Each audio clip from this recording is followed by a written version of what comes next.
Hi everyone, welcome back to my channel, Ruffalo Reads. Today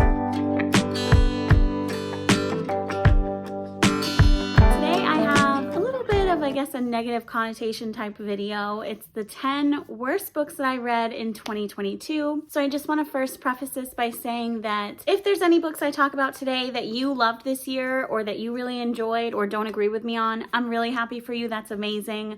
We all have different opinions, especially with books or any type of media. I feel like everybody has their own interpretations of things, and these are all the ones that did not work for me. I'm trying to keep them to 10. I will have also my 10 best books coming up, and I will say that that has a couple of honorable mentions as well, so there will be a couple more than 10. But I think that's everything I wanted to cover at first. Without further ado, let's get into the 10 worst books I read this year. Sorry, I kind of had to move my setup a little bit because the lighting in here is it's just great.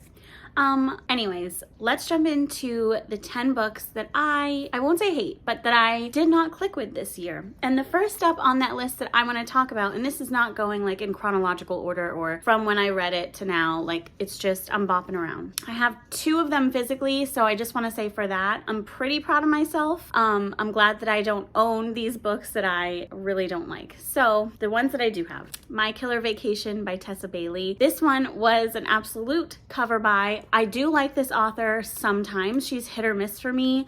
She's traditionally published, so, I feel like sometimes you have a little bit of shackles. You're not able to do what some of the indie authors do.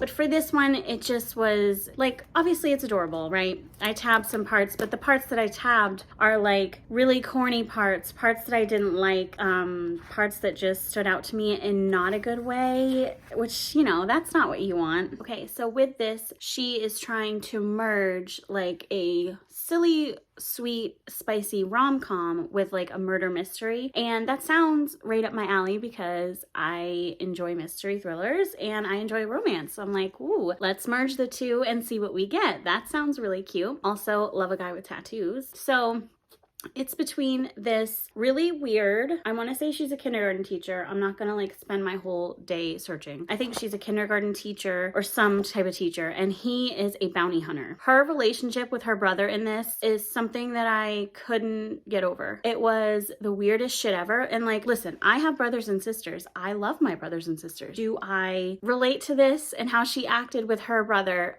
No, it was fucking weird to say the least. And their bond, their vibe, what I can even remember of this is just the absolute ludicrousness. That's not a word, but it was just, it made no sense. It was crazy. You're on a vacation. First of all, you're on a vacation at this beach town with your brother, just you and your brother. It's weird. And then you stumble across a dead body, and your first instinct, your only instinct is to be different from how you really are and, figure out this murder. It's why? Literally why? It makes no sense. And then, they form a bond and it's their relationship. I don't remember a thing of it. Nothing, hardly anything. So this was a flop for me. Like I said, I have read other Tessa Baileys and I do have liked some of them. Tools of Engagement, I think, is the one that I liked. I do want to read It Happened One Summer. I know that a lot of people love that one. So I do want to give that one a try. Not interested in that as a series rather, but just as that standalone. So we'll give that a try. But this was an absolute flop for me, and yeah, something not great. All right, so like I said, some of these are, I feel, a bit controversial maybe because they're highly beloved. And like I said in the beginning, everybody has their own kind of interpretations and different things that they like and dislike in books and media in general. Different character traits that bother you or pet peeves. This book and this series is something I cannot get on board with. Not something that offends me or anything. I just literally don't connect with this person's writing at all. And I've read 2 of their books, so would I be willing to give a book of theirs a try? Maybe. If I'm convinced, if sometime down the line somebody's you have to read this book by her, it's so good, you're please, then I'll be maybe then. But as of now, no, I'm not connected. And sadly, that's twisted love. I know, I'm sorry. But Alex and Ava, I don't know. I really just don't know. He's like such a dick for no reason. And like, I get the whole bully like trope kind of thing and like the damaged hero, but the twists in this were just ridiculous, like not in a good way. It was just like over the top in just the most caricaturish way to me. And I just really did not like it. Like the brother's best friend, and then he's supposed to be like looking out for her when he's away. And it's like, why? I just don't know. I just really did not like this. And I did read the second one, Twisted Games, I think, and I like that one more than this, but I still didn't like it. I still am not on board, and the way that these connect is also weird to me. Like, I don't know. It just seemed so out of this world and not a way that I can connect with. So yeah, this was a flop. All right, next up on this list is a book called Wait For It. And honestly, I was waiting for the plot and the interest for me to spark at any moment. This was an absolute disaster, and sorry, but I literally had to go on Goodreads and re-look it up because I was like, I read this? And then I read the synopsis and I was like, oh my God, wow. Why did I fully read this? A goal that I have for the new year, for 2023, is to start DNFing books that I know I'm not gonna like. Especially like if I get to the 50% and I'm still not liking it, like just DNF it. Just DNF it. This one, I should have done that. I don't remember the characters' names. I did look it up, but I didn't like write anything down. It's between this artist woman who has a relationship kind of with her ex-fiance or husband. I think it's ex-fiance, and like they still are friends. So she gets this big promotion and she has to move out of state, and her and her ex-fiance are at this dinner and he re-proposes to her and she's like, no. Like, actually, I don't know if she says no or if she's like, maybe like I have to go do this or something. Like, I can't remember. Either way, like dumb. She moves to stay with this friend of a friend in Arizona or somewhere like dry. She moves to Arizona, let's say, and friend of a friend. He's like this grumpy curmudgeon. She assumes he's old because of, I think, his name and stuff. And like he's this billionaire, I think, and he's in a wheelchair, but he doesn't have to stay in the wheelchair. Like if he works at it, he can definitely get out of the wheelchair. It's from a stroke that he had. But he is definitely her age. Of course, he's hot, but he's just like this just prick. Like he has gross thoughts in his head. He's like a dick. He makes all these stupid rules for her, I think, if I'm remembering correctly. Like you can't like bring anybody over after this time. You can't like use the pool. You have to like just dumb. And this book was stupid. I didn't like what I don't even remember. Like I don't even remember it, but what I do remember of it is it's fucking stupid. And I don't know, another traditionally published romance this is, and it's just like, what was the point of this? Like to show us that I guess people can overcome their hardships, as far as like him having a stroke and like feeling isolated, and her like getting over her ex and like finally standing up for herself. Like great, but I don't fucking care. I want to see a relationship that makes sense and a relationship that's beautiful and deep and hot and everything you want in a romance. This just might as well just been a literary fiction, just like with a romantic element. Like this to me is just like, what was this? Like what was this? I'm sorry, but this one was no good. All right, next up is a book that I was hyped for because somebody said Bridget Jones' Diary, and I was like, yes. Like I've literally watched that movie like at least probably 10 times. Like my mom had it on a loop when we were kids during her scrapbooking parties, so shows my age a little bit probably. But that book is Queenie, and I wanted to love this so much. The struggle I had. So I got the physical copy of, actually I have the copy of this, I think. Hold please. So I guess I take back what I said about being proud of myself for not owning too many of these, but I guess 3 out of 10, that's not the best. Anyways, Queenie. I wanted to love this so much because like I said, Bridget Jones' Diary, I was like, yes, that sounds amazing. Here for like the Black love stories. Okay. So, first of all, I started to read this physically, and the dialogue was something that I was just struggling with heavily. So eventually I had put it down, like not as a DNF, but I had put it down and I was reading other things, and I was like, you know what, let me just get the fucking audiobook and like, let's do this. So I did that. This was not like Bridget Jones's Diary, I guess only in the way of she's kind of British, and then also in the way of she's really struggling like to respect herself and find somebody worthwhile. She's making very poor decisions as far as having sex with just gross individuals. Her relationship with her friends is amazing. Something that was positive out of this book and that I really enjoyed. But when I think about this book, I could not tell you the romance. Like, this to me is not a romance. Like, I don't know. I don't remember who she ended up with. I don't know if she ended up with anybody. Like, I honestly just don't remember that. I just remember struggling to get through this and to get through the dialogue.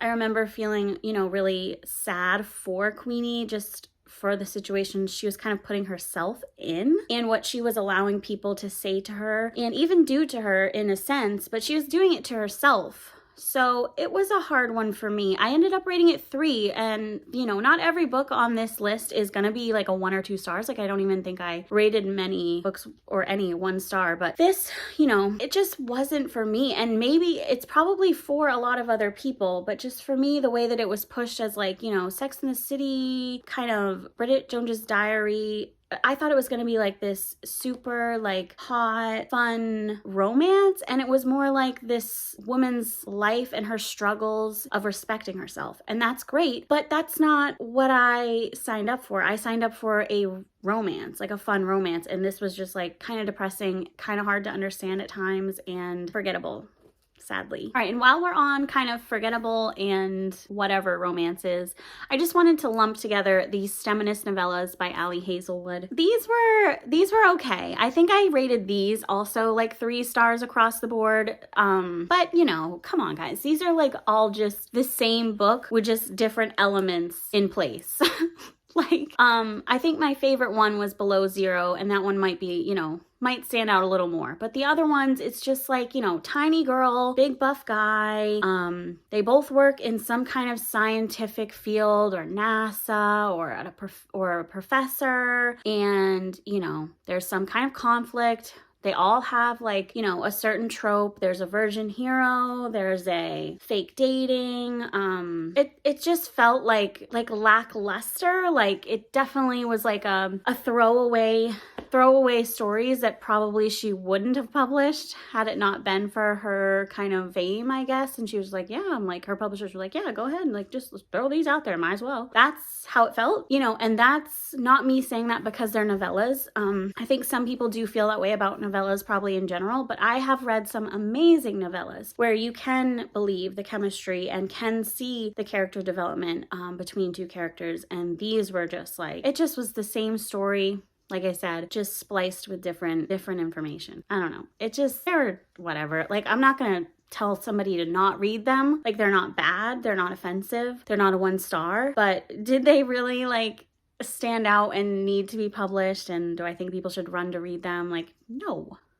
All right, let's talk about another controversial one. I've already talked about this on my channel before. I don't know if in a wrap up or what, but that is Haunting Adeline. Okay, so I know so many people love this, and it's a duet. It's Haunting and Hunting Adeline, the cat and mouse duet by H.D. Carlton. I hated this. I hated it so much. I thought it was like, I'm like needing to figure out if I can be a dark romance person, because I don't know, guys. I really don't know if I can do it. Like, I thought that I like could, because like I love Still Beating, but then I'm like, is that really, like, it is dark, it's super dark, but is it like dark with them two? No, it's another force that's dark. These ones where they're like, they're a stalker, or they're like, I don't know, or they're like kind of low-key cheating with each other, like, I don't know. Okay, so Haunting Adeline is a wild book about a girl who falls in love with her stalker, to put it in a nutshell. He's not like lovingly stalking, like he's stalking her. He is a bad person, and he says this repeatedly. So this is between Adeline, haunting Adeline, Addie, and Zaid. So he's her stalker, obviously, like I've said. She's like fucking her ex and is hating it. It's like not non-consensual, but she's like she asked for it, but she's like not enjoying any part of it. She's not like she hates it. She thinks it's terrible. She thinks he's terrible. She sees this like dark, mysterious character through the window, and she's like connected with him. And then like he is instantly like in love with her. So he's like this big bad guy. And the thing with him is he somehow like this whole storyline is just so unbelievable. It's crazy, but it's a book. Has this very successful literal like business. Like he has people that he like calls to do this. Hunts child predators and like takes them down, which is great. That's amazing. Like, you know, tortures them and does terrible things. Like child predator, you don't really have that much sympathy, if any, for them. But I just am like, I don't know. We uncovered so many weird things about Addie's life involving her grandmother. And like a big portion of this book, like her and Zaid are not together in any form or fashion. Like they're like having these moments that are like basically non-consensual because she's like saying no, even though we get her thoughts and she's like wanting it, but fighting herself wanting it. But he can't know that. She's not saying that. She's just saying no. There was this fucking weird ass scene at a carnival. Like there was just like mustache twirling, like bad guy villains. Like I hate when books do that where it's just like so stupidly unbelievable. Like there ended up being somebody that was bad in this book. It ended up like wanting to basically fucking kill Addie. And for what reason? What is the reason? What is the actual fucking reason? Like it doesn't make sense. And would I read book 2? I'd only read it if somebody was like, please read this again. Like if somebody was like dying for me to fucking read that book. I don't know.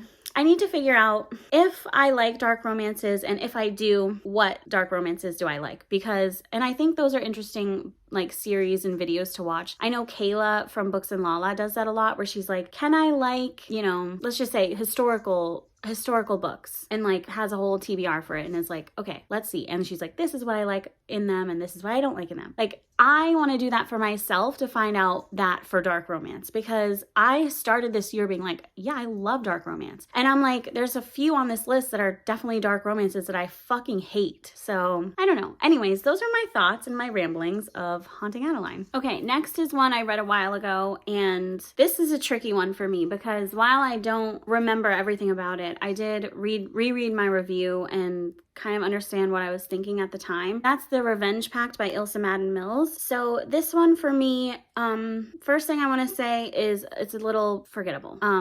Because I don't know. I think that that goes to show you like the level that you connect and love a book is if like what you remember over time. Like if you don't remember much of anything of it over time, was it really great? To me, that means no, it wasn't. This one was just like lackluster. It's the first in a series, and I do want to read more by Ilsa Madden Mills. I think I want to read her book Dear Ava, which I've heard people seem to enjoy better. But anyways, this one was between River and Anastasia, and she's dating his roommate, and they're both, I think, on the football team. She's kind of like a nobody, and they form this pact, and just things go down. I wrote in my review that, you know, there was only like one sex scene, and I feel like there could have been more, and it just kind of felt like rushed at the end, and just like bleh overall. Like I really don't have much to say because I just don't remember much of it other than that. Like it was a new adult, you know, kind of sports romance with like a trope of like them forming like this pact together to do something. I don't know. It was whatever. It was okay. Read it if you'd like. I didn't hate it. I think I gave it 3 stars. It just was very forgettable for me, but yeah. Had to move this once again because the light is just quickly going away. Oh my god, I need a new ring light so bad. But this next book, let me just start you off with a lovely quote. This is what one character is literally speaking out of their mouths to another character. You staked your claim with an arrow through our hearts, and now you're going to let us bleed. This is Lilac. This book is fucked. It's so fucked. First of all, again, I know it's a book, but who in the fuck talks like this? If my boyfriend or fiance or just person I'm with at the time said those words to me physically to my face, I would be like, what the fuck did you just say? Like, What? Did that just come out of your mouth? Interesting. This book was trying so hard to be like edgy and cool, and it just wasn't. Like, it just was like embarrassing in my, like, that's so harsh, but that's just how I felt. Like, it felt so ridiculous and stupid. This is like a rock star polyamorous romance, a girl and 3 guys. And, you know, I can get on board. That's cool. Whatever. Let's all have fun. But this was like, I said it in my wrap up or something like that. It's like almost, it's so boring. Like, most of this is boring. They're just like traveling from one spot to the next and like fighting with their agents or fighting with each other because they're just all so grumpy and they're all so bad and they're all so like entitled and blah, blah, blah. And she's trying to like rein them in and whatever. Like, this is just stupid. Like, I'm sorry. And this book was so long, like insanely long. For what? For what? I get that, like, when you have that many people in a relationship, you need to build their bonds, I guess, with each other, develop them as a couple, as couples. I'm not. I mean, certain scenes of this were spicy and fun to read, but am I reading this long of a book for that? No. I'd rather read like Sarah Kate book. Like, give it to me in like a day. Like, I'll have a great time with it. No, I don't want to read this fucking bullshit of like, it just felt very juvenile. Like, you're trying to impress someone back in high school by like talking so like, you stake your claim with an arrow through my heart. It's like, what? So that was Lilac by B.B. Reed. Not a fan. Not a fan. All right, these last 2 are probably gonna hurt so many people's feelings, and I really apologize. So I'm gonna talk about the first one first. Sea of Ruin by Pam Godwin. Another dark romance. I hated this book. I really fucking hated it. I've talked about it though, I think multiple times on my channel now. I hate the trope of if it's a 3-way relationship and the 2 people go off and have their own like conversations that involve the other person and that involve their lies that they've told and things before and they're all together at this point. I cannot. I hate that shit. And this is a pirate romance. I just don't even want to go through it because I'm sure you guys have like heard and seen and, you know, everything about this book. It's a pirate romance. The main female character has been through some shit. She watched her dad be murdered and then her mom killed herself. She inherited his pirate ship and she is now a pirate queen. It's a historical, like, you know, not literally like, you know what I mean. Based back in the day, even though it's fictional. Right. She gets married, finds out the guy was her husband, was cheating on her on the night that they got married. So she leaves and she is pirate queen boss bitch by herself. And then she gets captured and she has relations with the captor and he's also terrible to her and physically abusive to her. And then they get involved and then the ex-husband comes back and then we find out this shocking revelation. And then 3 people in this book are together and fucked up shit happens between them. To me, it's fucked up. I just simply do not get it. Like, I don't get this. And I'm sorry. And I know so many people, I'm pretty sure like literally almost everybody that I watch and follow and love like this book a lot, like love it. And I'm sitting over here like, So again, it brings up my question of the dark romance thing. Like, what do I like? What are my limits? What are my lines? I don't know. But this sadly was a fail for me. All right, guys, we're on the last book. I feel like this video is probably gonna be so long. I feel like my throat is sore. The fucking sun is setting. Anyways, I just recently finished this book, and this book was one of the Goodreads romance finalists. I didn't look to see what won because I don't really care. But the fact that this was on a romance, like whatever you want to say, category, God, interesting. You Made a Fool of Death with Your Beauty by Akwaeke Emezi. I have seen such polarizing reviews for this. I've seen 5 stars, I've seen 1 star, I've seen 2 stars, and all from people that I follow. So for me, it was